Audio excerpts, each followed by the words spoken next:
multidão dos que crerão, era só o coração.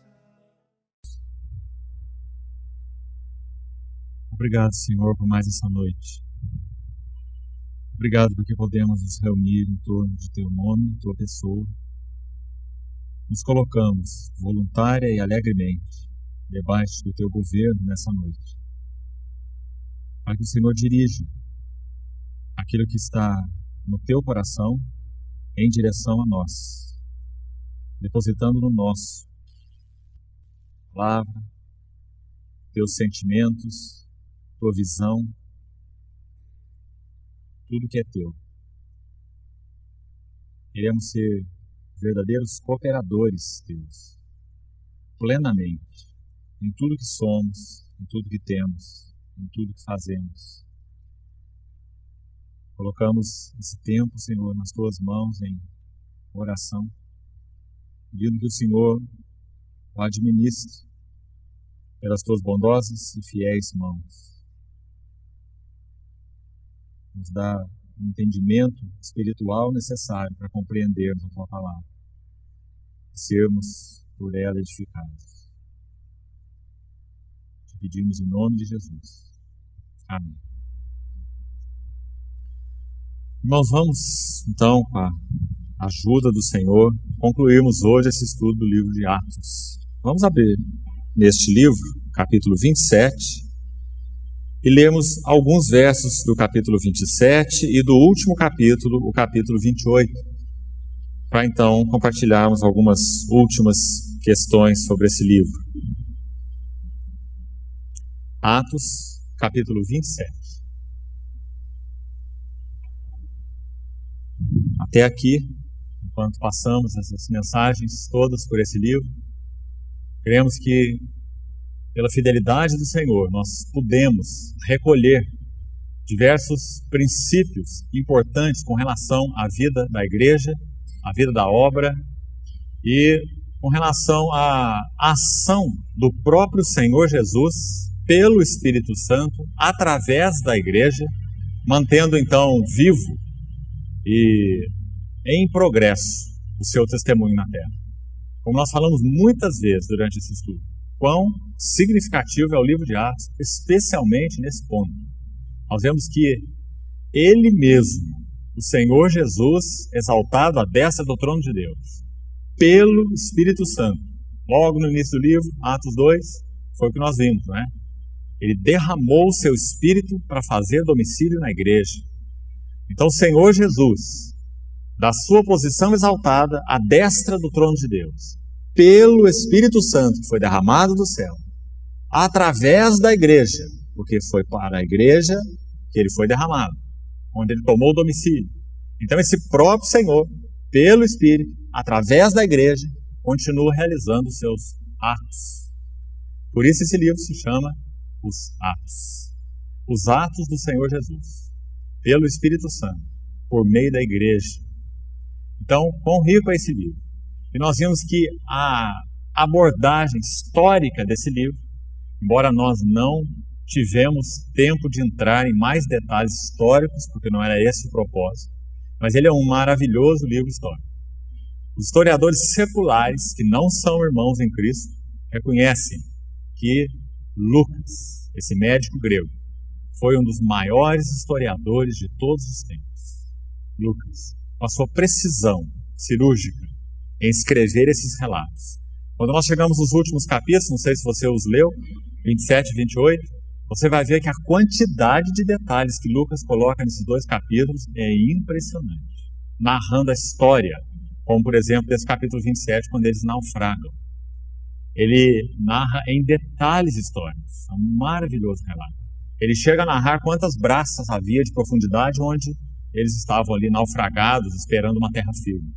Eles mediram tantas braças, e mais aí um tempo, tantas braças, e Lucas vai registrando passo a passo o que estava acontecendo naquele naufrágio, por onde eles passaram, e toda a experiência em ricos e abundantes detalhes históricos. Por que isso é importante para nós? Porque, como já tenho falado várias vezes, nós não estamos baseando as nossas convicções em nenhum outro lugar que não no nosso conhecimento daquele Deus que se fez homem e entrou na história. O Verbo se fez carne e habitou entre nós. E por causa de um segundo passo agora, o Espírito Santo deste homem exaltado à destra do trono de Deus, o Senhor Jesus, ter sido derramado para habitar na igreja, a igreja agora escreve a sua história, a história do Senhor, caminhando aqui o seu caminho pela terra. Então, quando nós abrimos esse livro de Atos, é isso que nós vemos. Nós vemos como que o cabeça exaltado no céu e os seus pés na terra, caminhando sobre a terra, nesse livro de Atos. Histórico. Não sei se os irmãos sabem, e nem me lembro se comentei isso com os irmãos durante esses estudos no livro de Atos. Você sabe que algumas pessoas interessadas em vasculhar se o livro de Atos era realmente verdadeiro e procurar então, se não, onde estariam as falhas e por que ele poderia ser desacreditado. Então essas pessoas tomaram o livro de Atos, estudaram a fundo o livro de Atos, uma equipe, se não me engano, de 2 ou 3 pessoas, estudiosos. Sabe o que eles fizeram? Eles fizeram o roteiro do livro de Atos. Eles fizeram as viagens de Paulo e passaram por todas essas navegações e viagens por terra que o apóstolo Paulo fez, junto com Lucas e outros, conferindo se o que Lucas narra tem base histórica. Impressionante. E a conclusão final, nós não precisamos dizer. A conclusão final foi que eles ficaram maravilhados de ver como Lucas pôde, uma riqueza de detalhes tão grande, escrever todas essas viagens e detalhes específicos dela, que só quem realmente as vivenciou poderia ter feito. Então, mais uma vez, a palavra de Deus foi atestada, reivindicando para si mesmo que ela é palavra de Deus e não de homens, não uma criação de mentes engenhosas, mas como Pedro diz, palavra que foi inspirada por Deus, porque homens santos falaram e escreveram e narraram da parte de Deus, inspirados pelo Espírito Santo. Então essa é a maravilhosa Bíblia que nós temos nas mãos, a palavra de Deus. Então, vamos ler um pouquinho desses últimos 2 capítulos e compartilharmos então alguns detalhes finais desse estudo do livro de Atos. Capítulo 27, os 2 primeiros versos. Quando foi decidido que navegássemos para a Itália, cuja capital é Roma, onde Paulo ia terminar os seus dias naquela primeira prisão, não onde ele morreu, falamos várias vezes, mas a prisão onde termina o livro de Atos, uma prisão domiciliar, onde ele permaneceu apenas 2 anos, depois foi solto, dos anos 61 a 63 da era cristã. Escoltado, guardado naquela casa, mas ele próprio pagava o aluguel da sua casa, onde ele estava preso, era uma prisão então domiciliar, estava confinado. E ali ele teve a oportunidade de evangelizar de muitas maneiras, porque ele recebia visitantes recebeu durante todo esse tempo, conforme os últimos versos do capítulo 28 vão nos dizer, que Paulo dali pregava livremente o evangelho do reino de Deus. E não só isso, mas durante esses 2 frutíferos anos de cativeiro em Roma, a prisão domiciliar, Paulo escreveu aquelas 4 epístolas magníficas, Efésios, Filipenses, Colossenses e Filemão. Ele estava preso. E o Senhor então conduziu Paulo ali a grandezas de entendimento do propósito de Deus, tão claros como são expressos naquelas epístolas. A partir daqui, da prisão de Roma, para onde ele está indo, como os irmãos estão vendo aqui no capítulo 27. Então, nós vimos que desde o capítulo 23, Paulo passa por alguns cativeiros. O primeiro cativeiro foi em Jerusalém, já compartilhamos. Depois de Jerusalém, ele é transferido para Cesareia, nós também já compartilhamos na reunião anterior. E agora de Cesareia, ele apela para César, ele é transferido para Roma. Então são 3 cativeiros em sequência, e todos 3 muito frutíferos. Paulo pôde dar testemunhos impressionantes nesses cativeiros, inclusive perante autoridades, como nós vimos. Perante Festo, perante aquele comandante Cláudio Lísias, perante o rei Agripa e, finalmente, até mesmo perante César, como conclui o capítulo 28. Então, no capítulo 27, diz assim: quando foi decidido que navegássemos para a Itália, entregaram Paulo e alguns outros presos a um centurião chamado Júlio, da corte imperial. embarcando num navio adramitino, que estava de partida para costear a Ásia, fizemo-nos ao mar, indo conosco Aristarco, macedônio de Tessalônica, um dos cooperadores de Paulo, os irmãos se lembram. Adiantando para o versículo 9, um pouco dessa viagem. Atos 27, 9.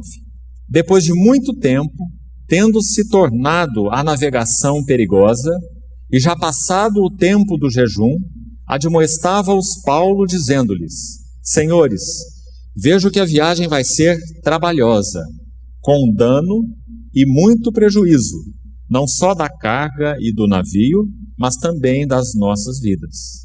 Mas o centurião dava mais crédito ao piloto e ao mestre do navio do que ao que Paulo dizia. Claro, né?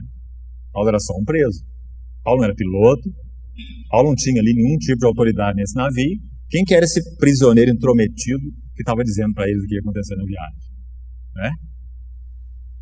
Versículo 21 desse mesmo capítulo. Havendo todos estado muito tempo sem comer, Paulo, pondo-se em pé no meio deles, disse: Senhores, na verdade era preciso terem me atendido e não partir de Creta, para evitar este dano e perda. Mas já agora vos aconselho bom ânimo, porque nenhuma vida se perderá de entre vós, mas somente o navio. Agora estão começando a perceber que esse prisioneiro era profeta, né? Porque esta mesma noite o anjo de Deus, de quem eu sou e a quem sirvo, esteve comigo dizendo: Paulo, não temas, é preciso que compareças perante César. Então veja, Paulo tinha uma palavra do Senhor. Ele iria comparecer perante César. Então ele não tinha nenhuma dúvida que tudo que havia no navio podia ser destruído, mas ele iria até César. Nem que talvez o Senhor tivesse que preparar de novo um grande peixe para engolir Paulo, como já tinha acontecido nos tempos do Velho Testamento. Mas ele iria até Roma, porque o Senhor assim o disse. Versículo 24, continuando. E eis que Deus, por sua graça, te deu todos quantos navegam contigo. Portanto, senhores, tende bom ânimo, pois eu confio em Deus, que sucederá do modo por que me foi dito. Porém, é necessário que vamos dar a uma ilha. Eles não tinham nem naufragado e Paulo já estava dizendo que eles iam dar numa ilha. Então, se irmãos lerem aí, não vamos fazer para não ficarmos com ênfase nos detalhes históricos, que não é o propósito. Você vai ver como aconteceu o naufrágio, começando aí então a ser narrado a partir do versículo 27. Muito interessante. Depois, vamos lá para o capítulo 28, início do capítulo 28, verso 1. Então eles naufragam, e diz assim o capítulo 28. Uma vez em terra, verificamos que a ilha se chamava Malta. Ele tinha dito lá no verso 26 do capítulo 27 que era necessário que eles fossem darem uma ilha. Não é assim? E foi exatamente o que aconteceu. No capítulo 28, verso 1.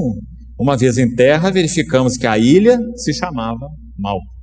Então aquele prisioneiro profeta e pregador conduziu então aqueles homens, deu àqueles homens a palavra de segurança do Senhor. Ele chega a dizer no verso 34, eu vos rogo que comais alguma coisa, porque disso depende a vossa segurança, pois nenhum de vós perderá nem mesmo um fio de cabelo. Impressionante essa palavra de Paulo. Eles iam naufragar e Paulo está dizendo que eles não sofreriam nenhum ferimento sequer, não perderiam nenhum fio de cabelo. No capítulo 28 eles chegam naufragados a essa ilha de Malta, agarrados em pedaços do navio, conforme diz o texto. Agora vejam a sequência até o verso 6. Prestem atenção nesse relato. Os bárbaros que habitavam então essa ilha de Malta trataram-nos com singular humanidade, porque acendendo uma fogueira, acolheram-nos a todos por causa da chuva que caía e por causa do frio. Tendo Paulo ajuntado e atirado à fogueira um feixe de gravetos, uma víbora, fugindo do calor, prendeu-se-lhe a mão. Quando os bárbaros viram a bicha pendente na mão dele, disseram uns aos outros, veja aqui, certamente este homem é assassino. Paulo já recebeu tantos títulos, né? Nós vimos no capítulo anterior que disseram que ele é uma peste, não é verdade? Agora, este homem é um assassino, porque salvo do mar, a justiça, com J maiúsculo, não o deixa viver. Olha como eles interpretaram aquela ocasião, né? Ele saiu apertado ali, conseguiu escapar desse naufrágio, mas esse homem é tão terrível. Agora ele foi jogar uns gravetinhos no fogo, essa víbora venenosa mordeu a mão dele e é já que ele vai cair duro aqui. Não é? Eles sabiam que a víbora era venenosa. Não é assim? Verso 5 diz: porém ele, Paulo, sacudindo o réptil no fogo, não sofreu mal nenhum. Imaginem isso. Né? Parece que era um outro graveto, né? Paulo sacudiu a víbora assim e continuou como ele estava. Não teve problema nenhum. Por que será, irmãos? Porque ele tinha recebido uma palavra do Senhor que disse assim: Paulo, você vai comparecer perante César. E não era a víbora que iria impedir Paulo de comparecer perante César. Não é? Ele tinha a palavra do Senhor. Então ele confiou na palavra do Senhor. Versículo 6 então diz: mas eles esperavam que ele viesse a inchar ou a cair morto de repente, uma síncope. Mas depois de muito esperar, vendo que nenhum mal lhe sucedia, mudando de parecer, diziam ser ele um Deus. Mais um título para Paulo. Agora ele é um Deus. De assassino a Deus em 10 minutos. Né? Versículo 16, desse mesmo capítulo 28. Uma vez em Roma, foi permitido a Paulo morar por sua conta, tendo em sua companhia o soldado que o guardava. 3 dias depois, ele convocou os principais dos judeus e, quando se reuniram, lhes disse. Agora vamos ver com bastante atenção até o final do livro de Atos, até o versículo 31. Vamos ver como que ele conclui. Paulo agora está dando um testemunho em Roma. Em Roma. Talvez antes de nós lermos esse testemunho aqui, nós podíamos nos lembrar que, vire uma página da sua Bíblia, uma página apenas. Quando Paulo escreve para quem? A próxima carta? Aos Romanos. Ele escreve aos Romanos. E veja o que ele diz no capítulo 1 mesmo, verso 10 e 11. Veja aí. Romanos 1, 10.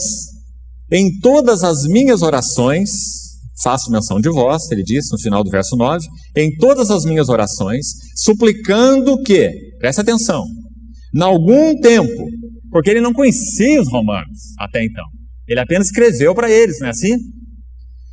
Em algum tempo, pela vontade de Deus, se me ofereça boa ocasião de visitar.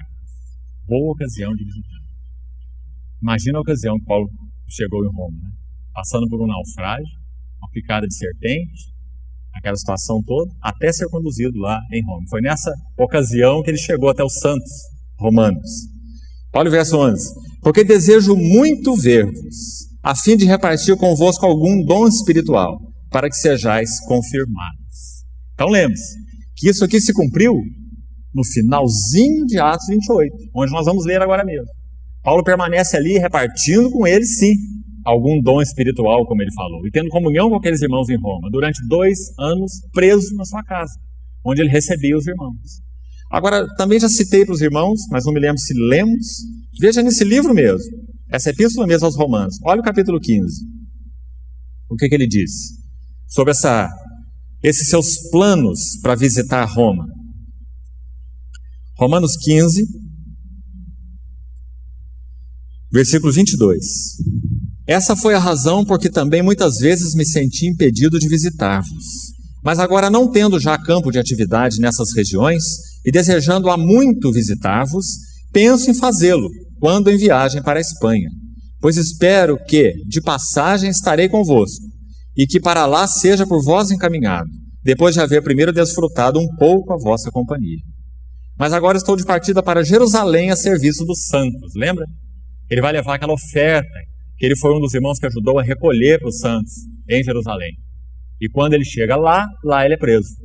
E de lá ele vai para Cesareia, e de Cesareia ele vai para Roma, conforme vimos, né? Verso 26. Porque aprouve a Macedônia e a Acaia levantaram uma coleta em benefício dos pobres dentre os santos que vivem em Jerusalém. Isso lhes pareceu bem e mesmo lhes são devedores, porque se os gentios têm sido participantes dos valores espirituais dos judeus, também devem servi-los com bens materiais. Tendo, pois, concluído isto e havendo-lhes consignado este fruto, passando por vós irei à Espanha, E esse verso 29 é muito interessante. Ele diz: e eu sei, bem sei, que ao visitar-vos, irei na plenitude da bênção de Cristo. Não é assim que nós costumamos interpretar a bênção, né? Mas foi assim que Paulo chegou em Roma. Naufragado, picado, depois de ter passado ali na voragem do mar, não é? Picado por serpente, ele chegou então para ter a comunhão com os irmãos em Roma, onde ele permaneceu 2 anos preso, mas tendo livre acesso à comunhão com aqueles irmãos ali. Agora vamos ler o livro de Atos, onde nós vamos ver essa narrativa histórica agora. Atos 28, versículo 17. 3 dias depois ele convocou os principais dos judeus e quando se reuniram lhes disse: varões, irmãos, nada havendo feito contra o povo ou contra os costumes paternos, contudo vim preso desde Jerusalém. Jerusalém para Cesareia, Cesareia aqui para Roma. Desde Jerusalém, entregue nas mãos dos romanos, os quais, havendo-me interrogado, quiseram soltar-me sobre a preliminar de não haver em mim nenhum crime passível de morte. Diante da oposição dos judeus, senti-me compelido a apelar para César, não tendo, porém, nada de que acusar minha nação. Foi por isso que vos chamei para vos ver e falar, porque é pela esperança de Israel que estou preso com esta cadeia. Então eles lhe disseram: nós não recebemos da Judéia nenhuma carta que te dissesse respeito. Também não veio qualquer dos irmãos que nos anunciasse ou dissesse de ti mal algum. Contudo, gostaríamos de ouvir o que pensas, porque na verdade é corrente a respeito desta seita, que por toda parte é ela impugnada. Claro, estão se referindo ao cristianismo, né? Havendo-lhes ele marcado um dia, vieram em grande número ao encontro de Paulo na sua própria residência. Foi uma prisão movimentada, os irmãos estão vendo, onde Paulo ficou preso. Então, desde a manhã até a tarde, lhes fez uma exposição em testemunho do reino de Deus, procurando persuadi-los a respeito de Jesus, tanto pela lei de Moisés como pelos profetas. Nós já falamos algumas vezes, nós vamos olhar um pouquinho isso aqui de novo. Como é maravilhoso isso aqui. Pela lei e pelos profetas. Paulo foi aquele vaso, como vimos, como Ananias disse para ele, lá naquele capítulo 9, depois da sua conversão, quando ele foi batizado por Ananias, aquele irmão, que ele era um vaso especialmente designado por Deus, lembra? Para anunciar o seu nome aos gentios. Ele experimentaria o quanto lhe importava sofrer pelo seu nome. E o que ele fazia, irmãos? Ele era um pregador de uma nova seita? Você vê que eles usaram essa expressão nos versos aí 21 e 22, seita. Você vê por que a narrativa de Lucas diz que o que Paulo fez no verso 23 não é pregar seita nenhuma, é claro, mas usar a própria escritura dos judeus. A própria escritura, a lei e os profetas, que resumem todo o Antigo Testamento, a lei, o Pentateuco e os profetas, para mostrar que eles não faziam outra coisa senão anunciar que aquele que viria, o Messias, já veio.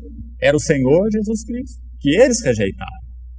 Então ele não era um pregador de seita, mas ele tomava as escrituras proféticas e apontava para Cristo.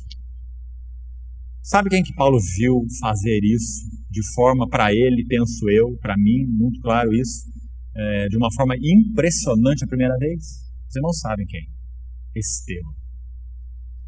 Paulo, talvez pela primeira vez, penso eu, pela primeira vez, ele viu alguém abrir as escrituras que ele conhecia de cor, talvez de trás para frente, porque ele era fariseu de fariseus, não é? Um zeloso da lei. Ele viu Estevão, um irmão, abrir as escrituras e interpretar a vida de Abraão, a vida de Isaac, a vida de Moisés, as palavras de Isaías, as palavras de Salomão sobre o templo, e aquelas palavras de Isaías, lembra? Os céus dos céus não te podem conter. Então Paulo nunca tinha visto alguém abrir as escrituras e mostrar que Abraão, Isaac, Jacó, Moisés, Davi, Salomão, Isaías, olha quantos que Estevão cita numa única pregação. Estevão, tudo isso apontava para Cristo. Irmãos, eu imagino que na pregação de Estevão, o Saulo deve ter se desmoronado, literalmente. Ele nunca tinha ouvido uma coisa daquele tipo. Quando Paulo começa a pregar a sua mensagem a respeito da igreja, como já falamos, nós podemos ver que Estevão foi como um pai espiritual de Paulo, em termos de visão. Paulo ficou muito impressionado com a morte de Estevão, com o testemunho de Estevão. Ele estava ali e recebeu as vestes de Estevão nos pés dele. Os irmãos se lembram? E todo o cerne da pregação de Paulo é igual à mensagem de Estevão em Atos 7. A ênfase de Paulo é a mesma ênfase de Estevão. Aliás, ninguém antes de Estevão, segundo consta nas Escrituras, interpretou a visão da casa de Deus daquela maneira. Ele vai dizer que o tabernáculo que Moisés edificou no deserto era um tipo. Quem você viu fazer isso antes de Estevão? O tabernáculo no Velho Testamento era um tipo, que o templo de Salomão era um tipo, e que quando Isaías falou da casa de Deus também era um tipo. Então ele vai dizer, ele concluindo o sermão e citando Isaías, ele vai dizer assim: homens de dura serviço. Você se lembra? Paulo teve que ouvir isso, porque ele naquela época ele estava do lado de lá da situação. Ele era um membro de um sinédrio, ao qual depois ele vai falar também, lá no capítulo 23 de Atos, lembra? O Senhor inverteu o jogo, não é? Agora o perseguidor passou a perseguido.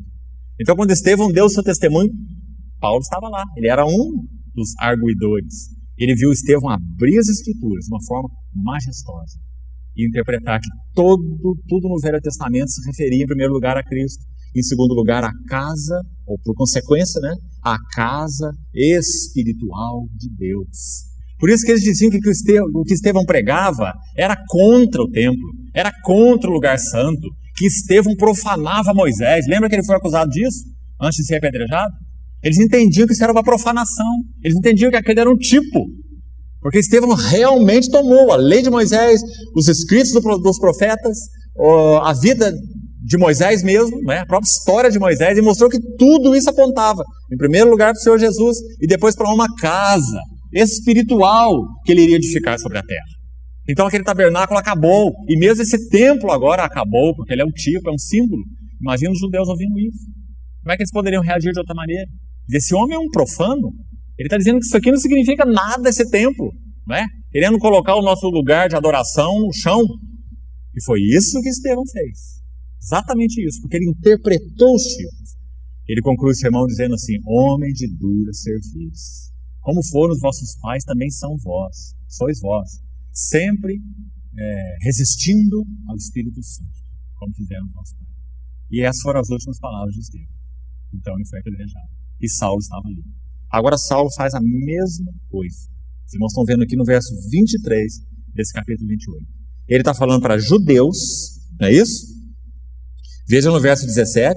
Ele convocou os principais dos judeus, Atos 28 e 17. E o que ele fala para eles? Olha o verso 23, parte final.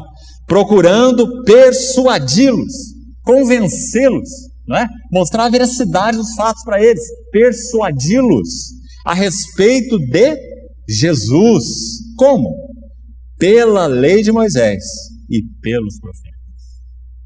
Primeiro, então, que Paulo ouviu fazer isso foi Estevão, aquele sermão maravilhoso, capítulo 7. Verso 24. Houve alguns que ficaram persuadidos pelo que ele dizia, outros, porém, continuaram incrédulos. E havendo discordância entre eles, despediram-se, dizendo Paulo estas palavras. Em quem você acha que isso aqui parece? Bem falou o Espírito Santo a vossos pais, por intermédio do profeta Isaías, quando disse, hein? Você está ouvindo Paulo, Estevão? Estevão falou a mesma coisa, irmão. A mesma coisa. Só você ler o sermão dele. Quando ele deu testemunho, ele termina exatamente com a citação de Isaías. E dizendo exatamente que eles eram duros como os pais deles e sempre resistiam ao Espírito Santo, porque eram homens de dura serviço. Olha que interessante a conexão entre os dois textos. Então ele diz: bem falou o Espírito Santo aos vossos pais por intermédio de Isaías, dizendo: vai a esse povo e dize-lhes, de ouvido ouvireis e não entendereis, vendo vereis, mas não percebereis, porque, onde estava o problema? O coração deste povo se tornou endurecido. Essas foram as palavras lá de Estevão, né? Que Paulo ouviu. Com os ouvidos ouviram tardiamente e fecharam seus olhos para que jamais vejam com os olhos, nem ouçam com os ouvidos, para que não entendam com o coração e se convertam e sejam por mim curados. Que texto o Espírito Santo inspirou Paulo para usar aqui para esses judeus, né? Impressionante. Ele está dizendo que ver espiritualmente, ver naturalmente, é apenas um reflexo, uma sombra, um tipo, né, do que significa ver espiritualmente. Nós podemos ter orelha e não ouvir, olho e não ver, não é? É o que ele disse para esse povo. E aonde que estava o problema? Para que não entendam, veja o verso 27, com o coração. É o coração que abre o olho e que abre o ouvido. A questão é o coração, não é? Onde o coração está focado, com o que o coração está envolvido. Eles estavam agarrados a tradicionalismos, eles estavam agarrados àquela estrutura do Velho Testamento, eles estavam agarrados a uma interpretação preconceituosa do Velho Testamento, e o seu coração estava inapto a ouvir aquilo que o Espírito Santo queria dizer. Os irmãos percebem o perigo disso? O Espírito Santo iria tomar as próprias escrituras do Velho Testamento, e tomou, por meio de Paulo, falar com aqueles que conheciam as escrituras do Velho Testamento. Paulo não tirou mensagem de um lugar aí qualquer, de um outro livro qualquer, mas estava pregando a eles o que eles conheciam muito bem, lei e profetas, e dizendo que elas apontam para Jesus, o Senhor Jesus que eles rejeitaram. Então o Espírito Santo toma a lei e os profetas, fala para aqueles que conheciam a lei e os profetas, eles não veem e nem ouvem. Por quê? Porque o coração está intoxicado. Com o quê? Com coisas que não são o próprio Deus. Não focados no próprio Deus. A sua interpretação preconceituosa, a sua tradição, o seu legalismo e etc, etc. Sua religiosidade e muitas coisas assim. Não é? Então Paulo foi lá no cerne, lá na questão. Eles não entendem com o coração. Você vê aí? E se convertam e sejam por mim curados. Entendam com o coração. Que expressão maravilhosa é essa. Os versos finais agora dizem assim: Tomai, pois, conhecimento de que esta salvação de Deus foi enviada aos gentios. Sabe o que significa Paulo falar isso para judeus? Ele próprio, por natureza, era um judeu. E estava até aqui conversando com judeus. Sabe o que significa Paulo dizer isso para os judeus? Vamos mudar essa palavra aqui para os irmãos entenderem. Paulo está dizendo assim: tomai, pois, conhecimento de que esta salvação de Deus foi enviada àqueles que vocês consideram cachorros, aqueles que vocês consideram imundos, gentios. O judeu não podia nem ouvir essa palavra. A salvação de Deus foi enviada para aqueles que vocês chamam de cães, para aqueles que vocês chamam de imundos. E sabe o que mais Paulo diz? Veja aí. E eles a ouvirão. E eles a ouvirão. Ditas essas palavras, partiram os judeus tendo entre si grande contenda. Claro, podia ser diferente. Por 2 anos, permaneceu Paulo na sua própria casa que alugara, onde recebia a todos que o procuravam, pregando o reino de Deus, e com toda intrepidez, sem impedimento algum, ensinava as coisas referentes ao Senhor Jesus Cristo. É assim que o livro de Atos termina. Ou seja, o livro de Atos não termina. Ele não tem uma conclusão. Por quê? Porque o Senhor Jesus, cabeça glorificada da igreja, pelo seu Espírito Santo, através das suas testemunhas, recebereis poder ao descer sobre vós o Espírito Santo e sereis as minhas testemunhas, tanto em Jerusalém, como na Judéia e Samaria, e até aos confins da terra. Onde que o livro de Atos, na narrativa, está concluindo? Em Roma, que era considerado na época os confins da terra com relação a Jerusalém. Tendo Jerusalém como ponto de partida, Roma era os confins da terra. Então foi até lá que Paulo entrou com o Evangelho. E você está vendo que esse livro não conclui. Onde está a conclusão? Onde está a saudação? Onde está a despedida de Lucas? Não tem nada aqui. Ele simplesmente diz que Paulo estava ali preso, anunciando o Evangelho para todos que o procuravam. Não há um encerramento. Porque o Senhor Jesus, pelo Espírito, através da igreja, das suas testemunhas, ele continua fazendo e ensinando. Por isso que o livro de Atos começa com aquelas palavras lindas também. Lucas dizendo assim: eu escrevi o primeiro livro, se referindo ao evangelho dele, né? Escrevi o primeiro livro, ó Teófilo, para narrar tudo que Jesus começou a fazer e a ensinar. Sabe por que começou? Porque ele ainda não terminou. Ele começou a fazer e a ensinar. Sabe quando ele vai terminar? Quando ele voltar. Enquanto ele não voltar, ele não terminou de fazer e nem de ensinar. Lembra o que ele disse para os seus discípulos lá no cenáculo, naquele discurso no cenáculo falando sobre o Espírito Santo? Ele disse que quando o Espírito Santo viesse para habitar neles, eles fariam obras maiores do que ele mesmo havia feito. porque eu vou para junto do Pai. Lembra? Porque pelo Espírito Santo, as suas testemunhas, sua igreja estaria fazendo e ensinando o quê? As coisas referentes ao Senhor Jesus. Porque Ele mesmo, pelo seu Espírito, habita em nós, a sua igreja. Então o livro de Atos conclui, entre aspas, na verdade ele não conclui, com essas palavras tão lindas. Ensinava as coisas referentes ao Senhor Jesus Cristo. Irmão, esse é o ministério da igreja. O ministério da igreja é ensinar as coisas referentes ao Senhor Jesus Cristo. Pelo próprio Espírito de Jesus Cristo, que habita na igreja. Então eu queria concluir com os irmãos lendo algumas porções pequenas da Epístola de Paulo aos Coríntios, porque aquela epístola é uma biografia de Paulo, é uma autobiografia de Paulo. Eu queria tomar alguns minutos antes que a gente gaste mais alguns orando juntos, como temos feito, para concluirmos esse estudo, ler algumas pequenas passagens até onde pudermos ir, com relação a esse ministério, a esse encargo que Paulo recebeu do Senhor, que nós estamos vendo desde o capítulo 13 do livro de Atos. O livro de Atos se concentra nos primeiros 12 capítulos, se formos olhar em termos de pessoas. Os 12 primeiros capítulos têm um foco em Pedro. E do capítulo 13, começando lá com a igreja de Antioquia, até o 28 tem um foco em Paulo. Então Pedro ocupa os primeiros 12 capítulos e Paulo do capítulo 13 até o final. Então vamos ver nessa epístola aos Coríntios, abra por favor, como que o Senhor usou esse vaso de forma tão especialmente forjada pelo Senhor para anunciar seu nome aos gentios, como vimos no livro de Atos.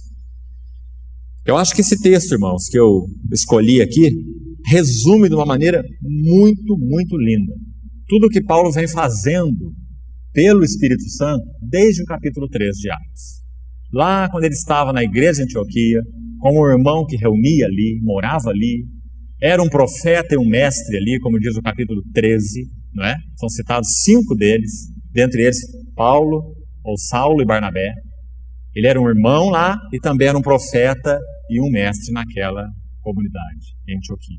E num dado momento o Espírito Santo disse assim: separai-me agora a Barnabé e a Saulo para a obra a que os tenho chamado. Então ele parte para todas essas viagens. E olha como esse capítulo resume, de uma maneira muito linda, como o Senhor o usou por todo esse livro de Atos, por toda a sua vida. 2 Coríntios capítulo 11. 2 Coríntios capítulo 11. Vamos ver alguns versos, desde o versículo 1, e depois a partir do verso 16. 2 Coríntios capítulo 11, versículo 1. Quisera eu me suportasseis um pouco mais na minha loucura. Suportai-me, pois. Veja, olha agora com bastante atenção. Porque zelo. A palavra aqui no original, ela tem a mesma raiz da palavra ciúme. Zelo. Não ciúme da carne. O zelo, o ciúme, o encargo, aquela devoção, né? Zelo por vós, com zelo de Deus. Zelo de Deus. É isso que nós vemos lá no livro de Atos todo. As viagens de Paulo, nas circunstâncias de Paulo, no contato de Paulo com irmãos, com a igreja, nos aprisionamentos de Paulo. Zelo por vós com zelo de Deus. Visto que vos tenho preparado, olha o foco agora, de todo o serviço dele, irmãos. Veja que ele era um homem focado. Tenho-vos preparado para vos apresentar como virgem pura a um só esposo, que é Cristo. É uma frase muito preciosa, para resumir todo o ministério de Paulo. Ele não perdia tempo, não, irmãos. Todo o foco dele era esse. Por isso ele pregava, por isso ele exortava, admoestava, encorajava, chorava, como nós vimos lá em Atos, tantas vezes ele se refere a isso, só naquele texto 2 vezes, admoestar com lágrimas a cada um. 2 vezes naquele texto de Atos 20 ele fala de lágrimas. Não era questão de Paulo apenas falar coisas religiosas, não era questão de Paulo apenas pregar uma mensagem, não é? Porque falar coisa religiosa e pregar uma mensagem não desperta lágrima em ninguém.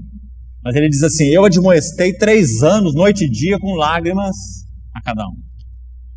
Com lágrimas a cada um. Esse é o resultado do zelo de Deus. Não era um profissional da pregação, mas era um homem de Deus, né? Zelo por vós com zelo de Deus, porque vos tenho preparado para vos apresentar como uma virgem pura para um só esposo, que é Cristo. Esse era o foco. Agora veja o verso 3. Mas receio que assim como a serpente enganou a Eva com a sua astúcia, que mais uma vez ele está interpretando tipologia bíblica, como ele faz em Romanos 5, dizendo que Adão prefigura aquele que há de vir, que é Cristo. Aqui também, ele diz que Eva prefigura a igreja, não é? Então ele diz que lá, quando o Senhor os criou, ela foi enganada. Então ele diz que receio que assim como a serpente enganou a Eva, figura da igreja, com a sua astúcia, assim também sejam corrompidas as vossas mentes e se apartem da simplicidade e pureza devidas a Cristo. Tão singulares essas palavras, irmãos. Porque onde Paulo passou naquele contato com os irmãos no livro de Atos, é isso que nós vemos.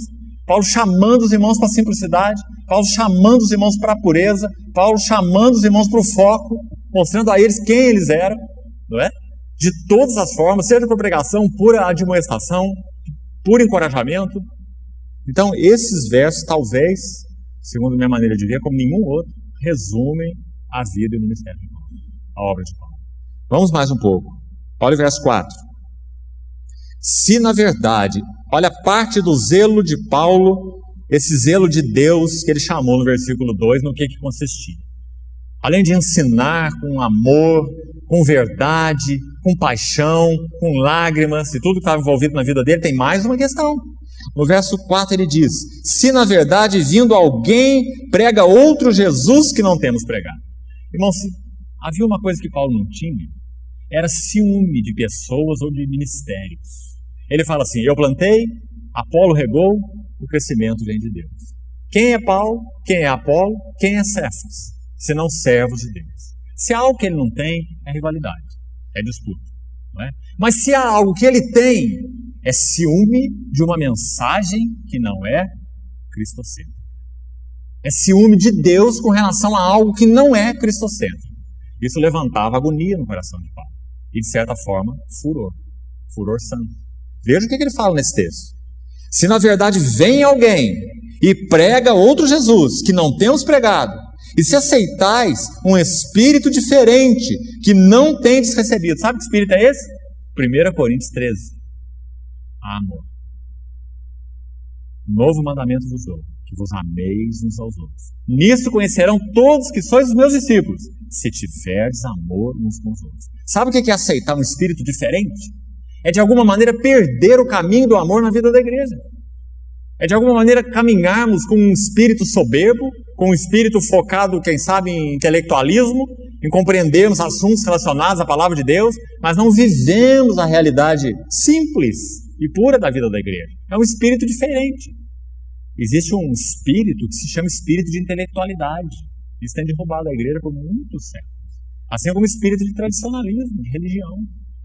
Então nós temos que ter tanto cuidado para que nós não abracemos um outro espírito que não é aquele espírito que o Senhor deseja que haja na igreja, para que ela seja edificada, não é? E Paulo se enfurecia contra isso, nós estamos vendo, com muita clareza aí. Um espírito diferente que não tendes recebido e um evangelho diferente. Então ele fala de um Jesus diferente, de um espírito diferente e de um evangelho diferente. Essas coisas traziam muita indignação para Paulo. Claro, não é? Porque a igreja é o corpo de Cristo. Ele é um cooperador de Cristo, né, para a edificação da sua igreja. Então ele diz, um evangelho diferente que não tendes abraçado, e esse de boa mente tolerais. Ele está dizendo, não, essa pessoa tinha que ser colocada para fora de vocês. Ele não prega Jesus. O espírito que ele está é um espírito diferente. O evangelho que ele prega é um outro evangelho. Como vocês toleram? Você vê como ele é forte nisso? Aí ele diz assim, porque suponho em nada ter sido inferior a esses tais apóstolos, que se colocaram lá no meio dos coríntios com esse outro Jesus, esse outro espírito, esse outro evangelho, enganando os coríntios, né? E embora seja falto no falar, não o sou no conhecimento, mas em tudo e por todos os modos vos tenho feito conhecer isso. Agora olha lá no verso 16, desse capítulo mesmo. Vamos ver um pouco mais, penso eu, irmãos, dessa vida tão preciosa, forjada pelo Senhor, como lemos na reunião anterior aquele texto de Timóteo, lembra? Quando Paulo fala que Deus revelou sua misericórdia nele, para que ele fosse modelo de quantos haveriam de crer no Senhor para a vida eterna. Você se lembra desse texto? 1 Timóteo capítulo 1. E Paulo é um modelo da misericórdia e da graça de Deus. Por isso nós somos ajudados quando lemos esse texto. Porque a intenção do Senhor para nós é a mesma, como cooperadores dele, né? Então no verso 16 ele diz assim: outra vez digo, ninguém me considere insensato. Todavia, se o pensais, recebei-me como insensato, para que eu também me glorie um pouco. Ele está jogando palavras aqui. Ele está dizendo assim: vocês aceitam pessoas que entram no meio de vocês, anunciam um evangelho que não é evangelho, pregam Jesus que não é Jesus, alimentam vocês com um espírito que não é o espírito de Cristo, né? Ele está dizendo assim: vocês não têm nenhum discernimento espiritual. Então, se essas pessoas entram no meio de vocês e se gloriam, eu sou, não é? Eu sou isso, eu sou aquilo.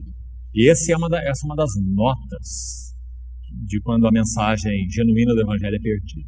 Você ouve muito mais o meu, o eu e o mim do que o Cristo. Você já viu? Quando você está ouvindo alguém pregar, você vê eu, e mim e meu, né? Então Paulo está dizendo, essas pessoas se colocaram no meio de vocês fazendo isso e vocês aceitaram. Então ele está dizendo assim, então, me aceitem agora, na minha fraqueza, eu vou falar de mim. É isso que ele está dizendo, vou falar de mim, então, para vocês. Eu não gosto de fazer isso, eu não quero fazer isso, eu não preciso fazer isso, porque nós somos servos de Jesus e pregamos a Ele, né? Paulo era claro quanto a isso, mas ele diz assim, vocês estão tão enganados, e vocês estão aceitando de forma tão fácil os ensoberbecidos, que então eu vou falar de mim, para vocês fazerem uma avaliação da minha vida e da vida desses ensoberbecidos no meio de vocês. E olha o que ele faz. Versículo 17. O que falo, não falo segundo o Senhor. Olha o cuidado dele. Ele está dizendo assim, olha, eu não recebi propriamente uma incumbência do Senhor para falar o que eu vou falar de mim, para vocês não. Mas eu sinto que é necessário fazer isso por causa do engano de vocês, né? Aí ele então diz assim, o que falo não falo segundo o Senhor, e sim como por loucura, nesta confiança de me gloriar-me. E posto que muitos se gloriam segundo a carne, também eu me gloriarei. Irmão, sabe o que eu penso desse texto que nós vamos ler agora? Que bom que o Espírito Santo deixou isso escrito para nós. Porque em primeiro lugar que nós sabemos que Paulo não era um homem que pregava a si mesmo. Ele nunca fez isso. Ele amava o Senhor. Todo o encargo dele, Colossenses, ele diz assim, apresentar todo homem perfeito em Cristo. Nós não pregamos a nós mesmos, mas a Cristo Jesus como Senhor. Lembra? Quando ele escreve na segunda epístola aos Coríntios, capítulo 4. Então, quando o Espírito Santo, na sua graça, permitiu que isso aqui fizesse parte da Bíblia, da palavra inspirada, nós temos que ser muito gratos. Sabe por quê? Porque nós vamos ver um modelo de um verdadeiro serviço a Deus. Um modelo de um verdadeiro ministério a Deus. Para que nós também não abracemos Jesus diferente, um Jesus diferente. E também não toleremos mentes diferentes. E também não caminhemos num espírito diferente, que não é este espírito que nós vamos ver aqui agora, na sequência desses textos. E que nós não abracemos um evangelho diferente.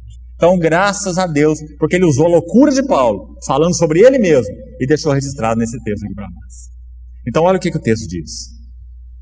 Versículo 19. Porque sendo vós sensatos, de boa mente tolerais os insensatos. Tolerais quem vos escravize, quem vos devore. Sabe devorar em que sentido? Explorá-los. Quem sabe explorá-los financeiramente. Muito provável. Porque Paulo diz que não queria receber nada, nem um centavo das igrejas dos Coríntios.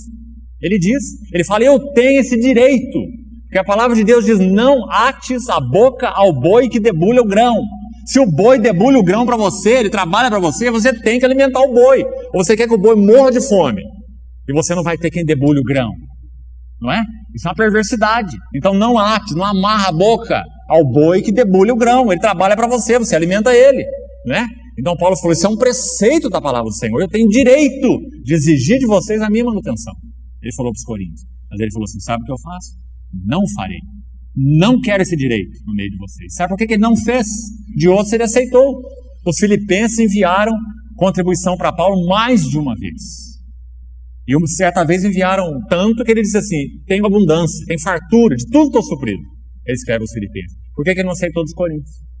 Porque os coríntios estavam pondo dúvidas no caráter dele, no ministério dele, na vida dele. Ele vai dizer: eu não vou receber um centavo de quem duvida do que o Senhor tem me encarregado, tem me dado.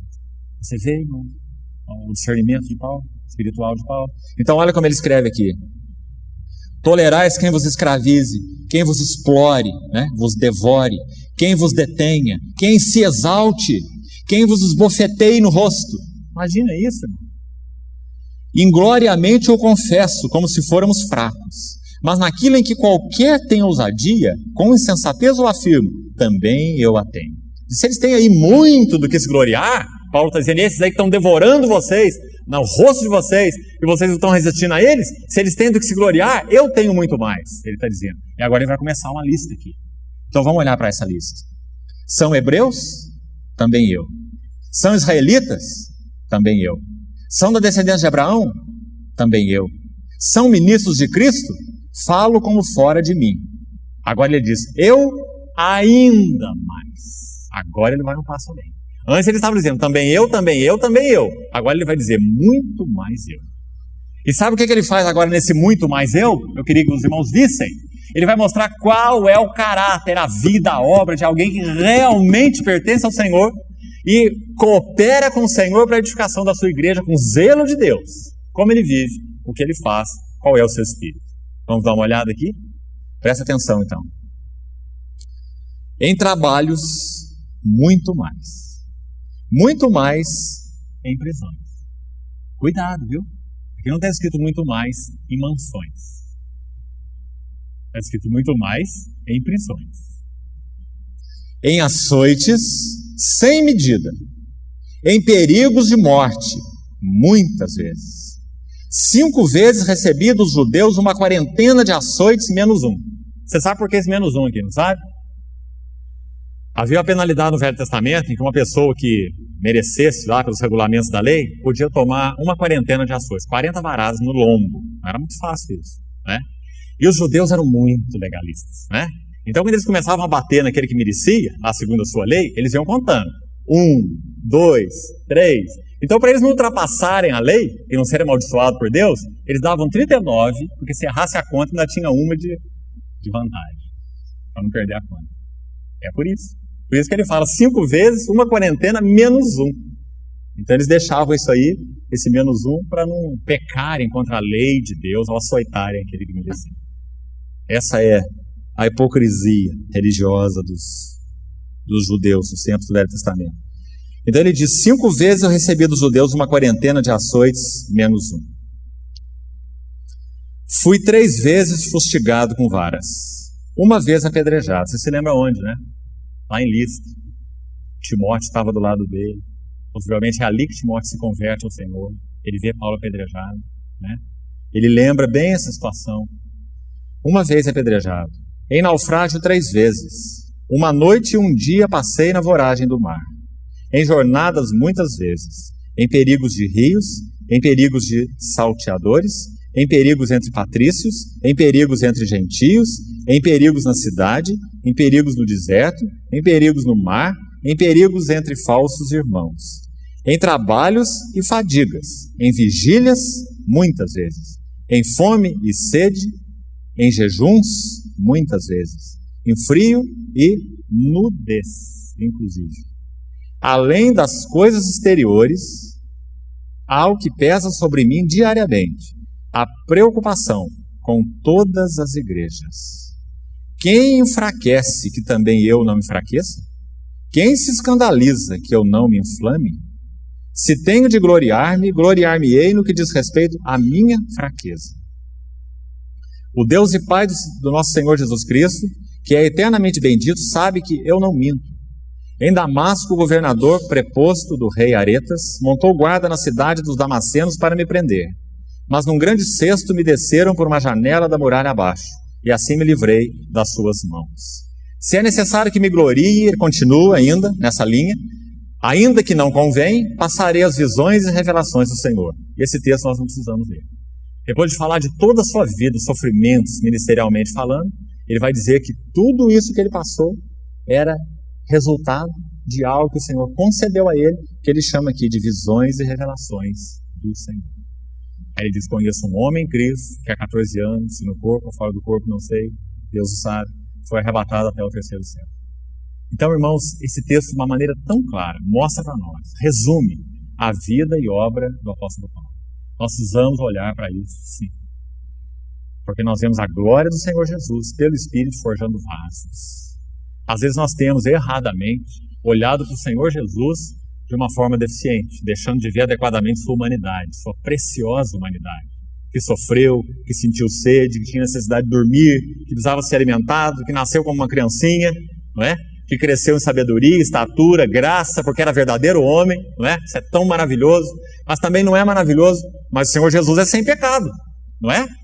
Então não é também maravilhoso quando olhamos para um homem pecador, como o Paulo, o ex-Saulo de Tarso, e não só pecador, mas blasfemo, como ele diz, perseguidor, ser forjado pelo Espírito Santo desta forma, para se tornar essa pessoa, que nós acabamos de ler aí, vivendo essa vida, e servindo a igreja com este coração. Isso não é uma maravilha da graça de Deus? Então, irmãos, graças ao Senhor, porque nós podemos concluir esse livro de Atos, como o Espírito Santo fez, com a vida desse homem de Deus, Paulo, que foi moldado pelo Senhor para ser um modelo de misericórdia e de serviço, para que nós também deitemos a nossa vida a serviço do Senhor. Nós não nos mantenhamos agarrados por qualquer coisa sequer, ou qualquer, mas que nós nos entreguemos de todo para esse propósito, 2 Coríntios capítulo 11, os primeiros versículos, para que o Senhor possa, através de nós, adornar para si uma virgem pura, para um só esposo, que é Cristo. Para isso nós somos chamados. Cremos que os desejos do Senhor para nós, igreja, nesses dias do fim, em especial, é isso. Que nós vivamos juntos, vivamos em serviço, vivamos nos gastando em prol dos outros, vivamos dentro da esfera do dom, da esfera do serviço, da esfera da habilitação, do equipamento, da capacitação que o Senhor tem dado para cada um de nós, e isso é diferente para cada um de nós, mas a cada um de nós tem sido dado, não há membro sem função, que o Senhor possa despertar em nós um real desejo e avanço, progresso, em vivermos como igreja para a sua glória nesses tempos do fim. Achei muito preciosa a maneira como o Senhor usou nosso irmão fazendo a abertura da reunião, citando aquele texto de Isaías 32, aquele versículo 2. Não sei se todos estavam aqui quando foi lido. Isaías 32, 2. Muito interessante. Aquele versículo profeticamente, se referindo à igreja, profeticamente, como um lugar de refúgio, um lugar de esconderijo, um lugar onde nos acolhemos uns aos outros. Não é? Irmão, o Senhor nos ajude a ver com mais clareza o que a igreja é e nos refugiarmos na igreja. Ninguém pode caminhar ao nosso lado a não ser alguém que pertence ao Senhor. Ninguém pode conhecer nossas lutas, falhas, tentações, provas, angústias, a não ser aquele que pertence ao Senhor. Lembre-se daquelas palavras de Balaão, usado pelo Espírito Santo, em vez de amaldiçoar Israel, abençoando, e dizendo assim: esse povo é um povo que habita só, e não será contado entre as nações. Não será contado entre as nações. Os únicos que podem entender da perspectiva de Deus os assuntos da nossa vida, da nossa vivência, das nossas lutas, da nossa história, são aqueles que pertencem ao Senhor. Por isso a igreja é o nosso lugar de, não apenas de vida, mas é o nosso lugar de viver. Então o Senhor, quando usou esses servos pelo livro de Atos para edificar a sua igreja, fica tão claro o seu propósito para nós, irmãos. O que Ele quer? Ele quer um lugar de habitação. Como Estevão falou lá pregando a sua mensagem em Atos 7, estrado dos seus pés. É isso que Ele deseja para nós. Ele quer ter estrado dos seus pés, a sua igreja. Então que o Senhor nos ajude a prosseguir assim. Eu penso que fazendo isso, nós colocamos um link aqui entre o que nós estamos concluindo hoje e o que nós vamos começar quarta-feira que vem, falando sobre a restauração do testemunho do Senhor, a casa do Senhor. E estejamos orando com relação a esse assunto, para que realmente o Senhor nos conduza numa sequência, terminando esse estudo de Atos e iniciando esse outro estudo. Eles são uma linha só. Nós vamos prosseguir agora de uma forma mais enfática nesse assunto de restauração do testemunho do Senhor, recolhendo vários princípios, então, relacionados à restauração daqueles livros da restauração. Esdras, Neemias, Ageu, Zacarias e outros. O Senhor nos abençoe, então, dessa maneira. Vamos usar esses minutos que nós temos, no final, para orarmos ao Senhor juntos.